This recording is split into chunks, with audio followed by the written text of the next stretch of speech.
If you have applied for and received your US R1 visa, what's next? What are the things you need to know and remember? Hey there, my name is Mighty. I used to have a US R1 visa before becoming a permanent resident. In this video, I will share with you 5 things you need to know about the R1 visa.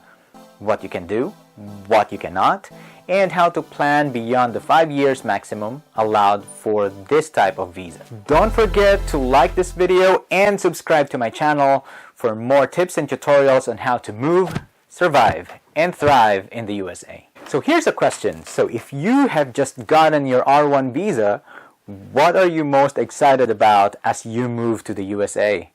Let me know in the comments below. Here are the 5 things you need to know and remember about the R1 visa. You can only do the religious work specified in the petition and in your job description. You heard that right. You cannot do any other type of work while you are in the USA. You want to be an Uber driver? Nope. Part-time job at another organization? Nope. That's very important to remember. You can only do the job that's specified in the Form I-129 petition and in your job description. Your dependents, meaning your spouse and any children under 21 years of age who hold R2 visas, could not work either. They cannot work. This is one of the most difficult things for the R1 and R2 visa.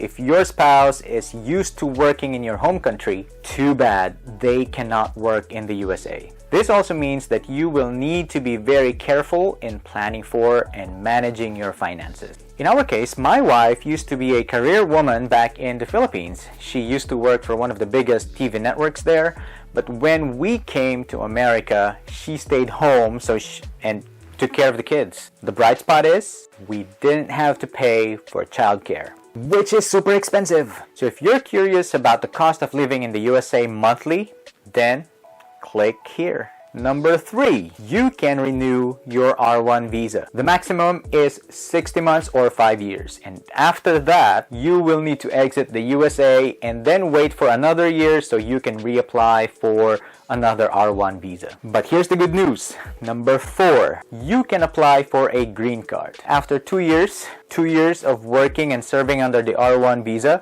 you can apply for a green card. That is exactly what my family and I did in our 3rd year in the US. My suggestion is to renew your R1 visa first and then apply for a green card. This way, you will not be out of status if the green card application takes longer than expected. And believe me, it is almost always longer than expected. I will tell you the story of how we applied for a green card and walk you through that process, but that is the subject of a future video series. Don't forget to subscribe and hit that bell so you'll be notified when it goes live. Number 5, you can study while on an R1 or R2 visa.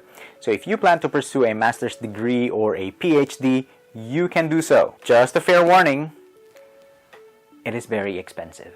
Try to look for scholarships or financial support from your employer to make the educational expenses bearable. So as you pack your bags and prepare to move, I encourage you to start learning about the life you live in the USA and the things you will need within the first year of arriving in America. So don't forget to subscribe to this channel. I am dedicated to helping you make that move, survive, and thrive in the USA.